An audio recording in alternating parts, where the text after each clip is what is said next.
In this video, we're going to talk about managing your color palettes inside of ZBrush. Now, in our poly painting chapters, we have talked about this color picker here on the side of the screen where we can select any color and we can store two different colors, a secondary swatch and a primary swatch. And we can switch between them using this button or the V hotkey. Now, this doesn't give us an enormous amount of flexibility when it comes to storing color variation or sampling color. We can click from this swatch and drag over to our painted object and sample any color from our texture that we're already painting. We can also press the Alt key while we do that and alternate between the unshaded pixel, that is the pixel as it would appear with the flat color material, and the shaded pixel. So pressing and letting go of the Alt key will alternate between those two selection modes. Now, if we go to the color menu, we do have a sub-menu here called modifiers. If you expand that, it will give you a variety of other color picker options. You might find some of these to be preferential, and you can click and drag these out into the interface wherever you want using the techniques that we talk about in interface customization. But again, this doesn't allow us to store a color palette to paint across multiple sessions. So what should we do?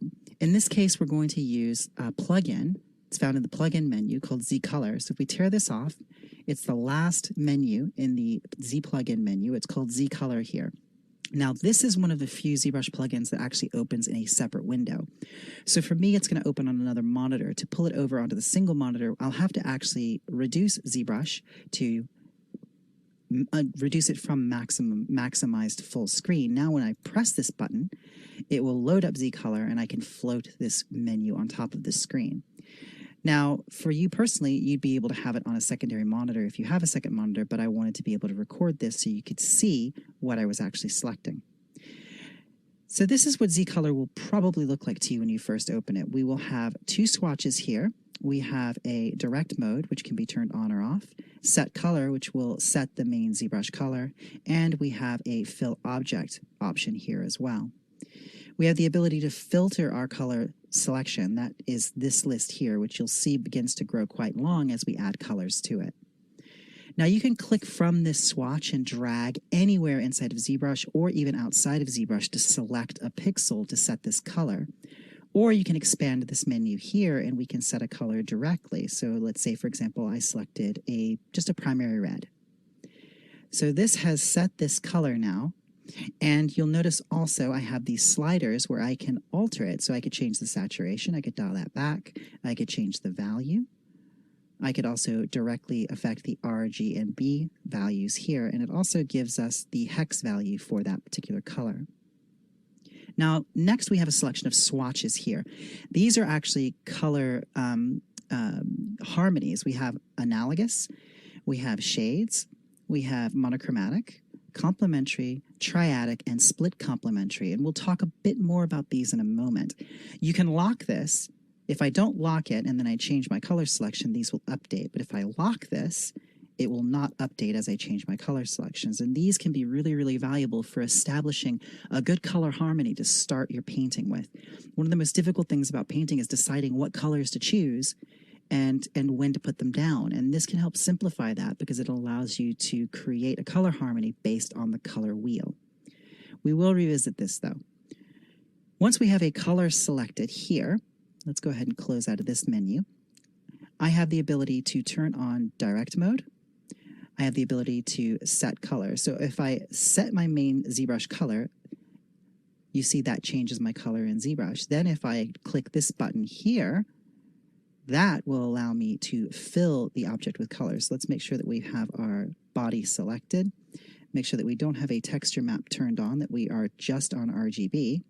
And then if I set color, it's going to fill the object with that color. I can, of course, undo that with Control-Z and then turn off fill mode. If I press set color now, it's only going to change the color that's currently selected inside of ZBrush. So if I change my color selection, let's say I bring this over here, set color, it's just going to change my color selection. Now, if I want to add swatches up here, perhaps I like this particular color, what I will do is I will right-click on it and say Add to Swatches, and now I have added that to a swatch. If I adjust it, let's say select a different color here, let's go to the reds, right-click on that, add to swatches. Now I have two different swatches available to me. We'll go over to this one. Let's change this one to green. Add to swatches. There we go. So now we've got a red and a green here.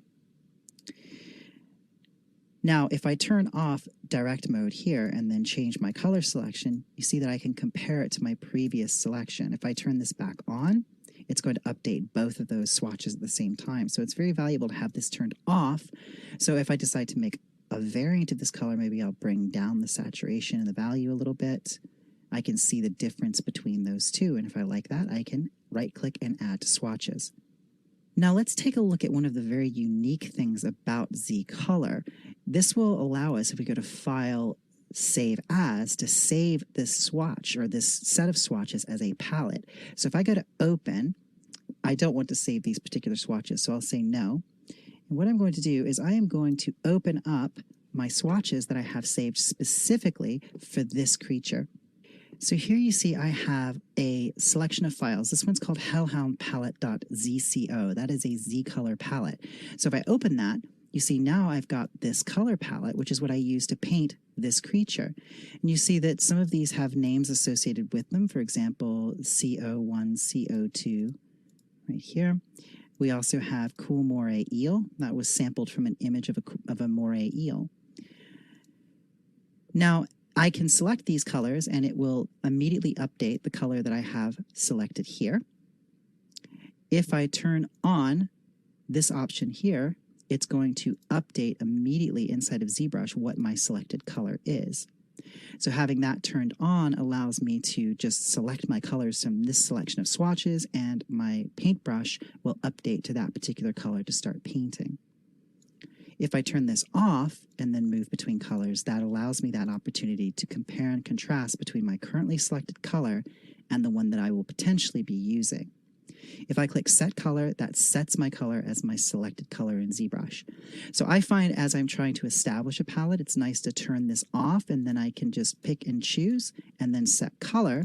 And then when I'm really in the zone, then I will turn this on and I can go ahead and directly select color from here and start painting. And I don't have to worry about any extra button presses to get the colors that I want. If I want to filter my selections, I can press MO in the filter, and that will show me just moray eel. If I clear my filters, then you can see I see all of my colors again. Also notice as I select these colors, let's say I like this particular red. Maybe I want to use these for markings on the skin. I come down here and all of my color harmonies update. So if I like a particular color harmony, say I look at this one and say, ooh, hey, you know what? I really do like this particular complementary color harmony. I'll right-click on that and add that row to swatches. So now I've got complementary 1, 2, 3, 4, 5. Here you see I did another complementary earlier. That's complementary 1, 2, 3, 4, 5. If I particularly like the split complementary or triadic, I believe that is triadic there, add row to swatches. Here I have triadic 1, 2, 3, 4, 5. If I want to save my updated palette, I'll simply go to File, Save As, and that will save it as an updated palette. Now I have other palettes in here. I've got a palette here that was generated from an image of a mummy. So let's say I wanted to append a palette into this existing one. I could go to File, Append, and then I could append a new palette in. And here you see I've got Mummy Detail 2.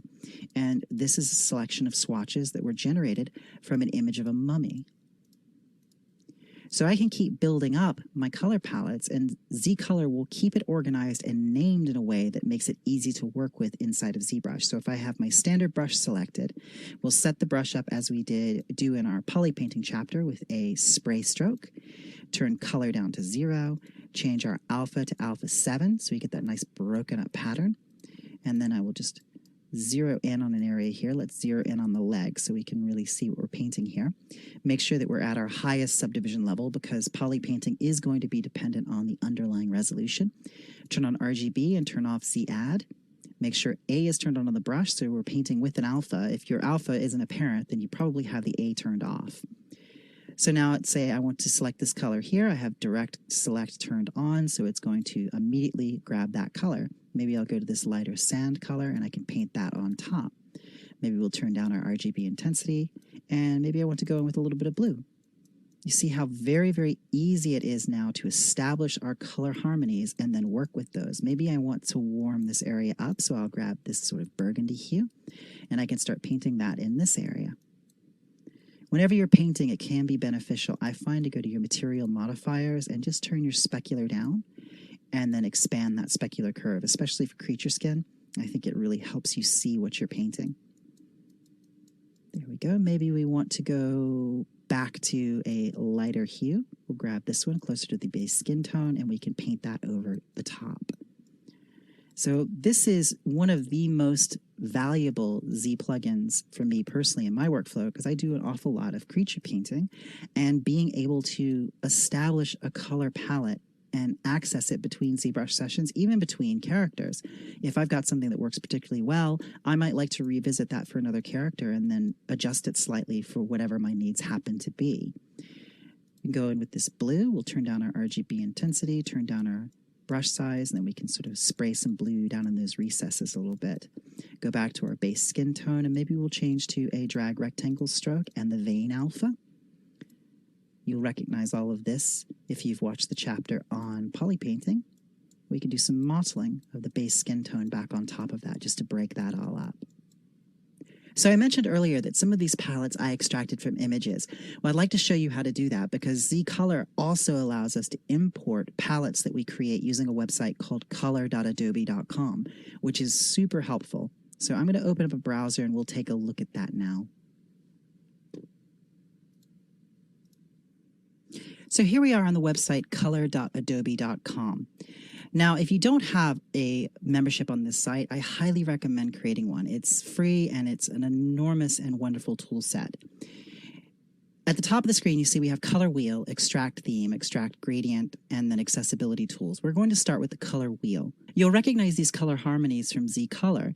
For example, analogous. This will help you visualize and understand what an analogous color harmony is. You see, an analogous color harmony is based on one side of the color wheel with a key color here. As we move in, we can change the tint. We can either add white or remove it so it becomes lighter. We can move it around, and that's going to change the color harmony. As I move the key color, it's going to change where on the color wheel the analogous color scheme is centered. Monochromatic, now you can see it changes. This gives us tints and shades. Tints and shades. Tints are adding white, shades are adding black. So here you see with a monochromatic color scheme, mono for one, chromatic for color. This is a single color with tints and shades. It gives us the hex value for each one, and it gives us the RGB.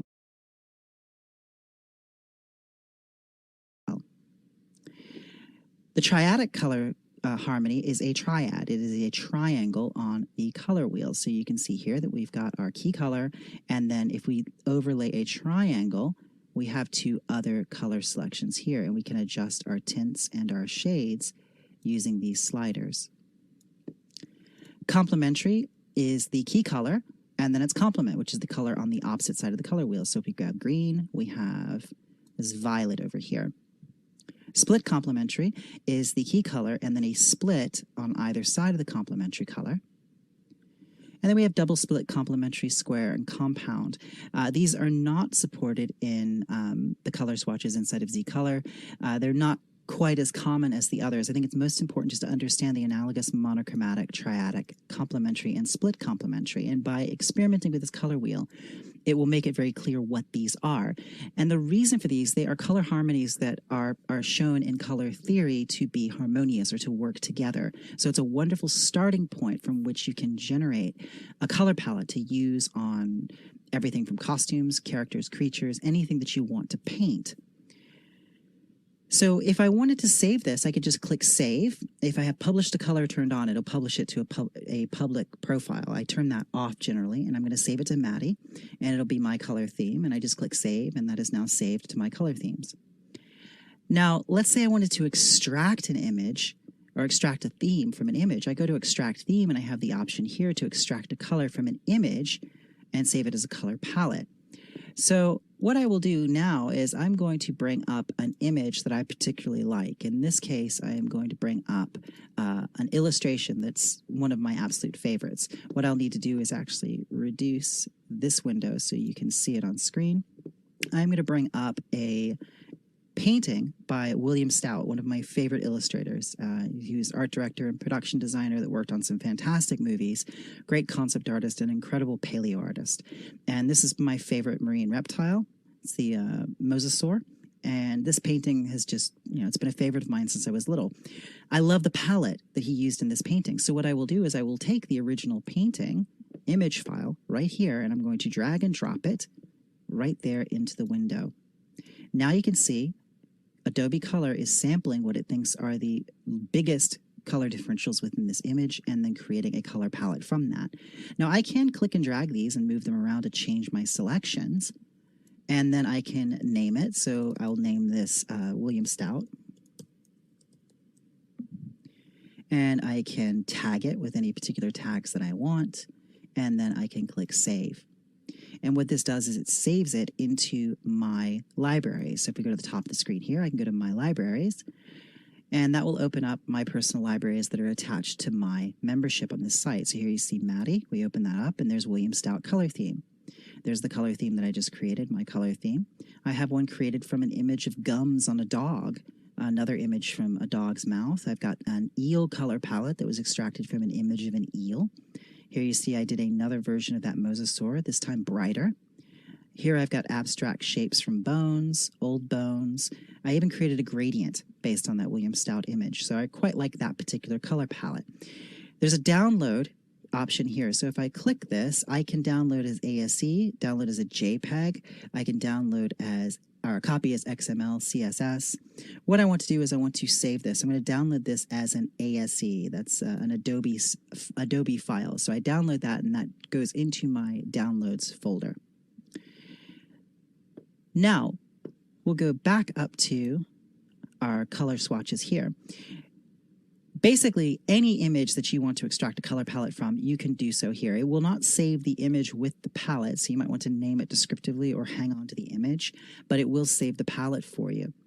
Now, if we go back to Zcolor, I'll show you how we can take this color palette that we just downloaded the swatches for and then load that into Zcolor.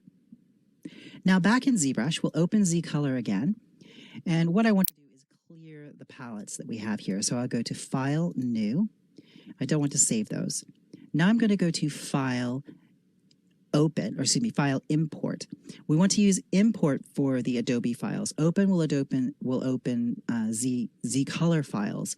Import will import files that we export from the Adobe Color website. And incidentally, those color swatches you can also import into Photoshop and use those as palettes in Photoshop as well. You can also export palettes from Photoshop. So I'll go to Import, and then I just want to download that particular image. So here you see I've got William Stout Mosasaur ASE. If I open that up, there are my color swatches that I just extracted. If I select one of these, for example, the purple hue, come down here, I've got all those different color swatches again. Remember that we talked about these harmonies. There's my analogous. That's all on one side of the color wheel. There are my shades. That's just adding dark to the color. My tints are monochromatic, which adds white. Then we've got the complementary, or triadic, and then split complementary. And I can lock that if I don't want to change those. And now as I select these colors, it will update my color selection inside of ZBrush. So this is incredibly helpful when you want to paint. Needless to say, you're going to have much more flexibility, much more effectiveness as a painter if you're able to know what color you're selecting and you can consistently go back to the same colors. And there's only so much ability that you have to do that without this type of tool set. So this is a wonderful addition to ZBrush. It's super helpful, and it's a staple of my personal workflow. So I hope you found this video helpful, and this can show you new ways that you can explore color and use color in your own work as a painter and designer. Thanks for watching, and I'll see you in the next lesson.